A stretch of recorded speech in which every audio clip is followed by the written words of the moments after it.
Hello mga kabsa, today araw ng Sunday, wala kaming nursing home dahil kagabi nag-dinner kami ng aking biyanan, so hindi na kami pumunta today.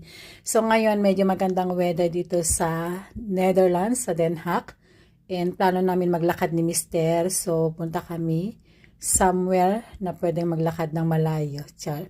So mga loves ko, ginagawa namin to twice or 3 times a month, naglalakad kami, so mas okay yun. Importante sa aking asawa din dahil siya ay nagkakaedad na at ako din. So dito po kami mga love, the horse, ang tawag ata nito, I'm not mistaken.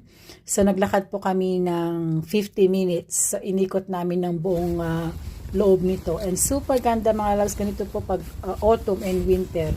Wala nang dahon ang mga tree. So yun, maglalakad kami mga loves at manood na lang kayo ha. Salamat! And drink water and that's it.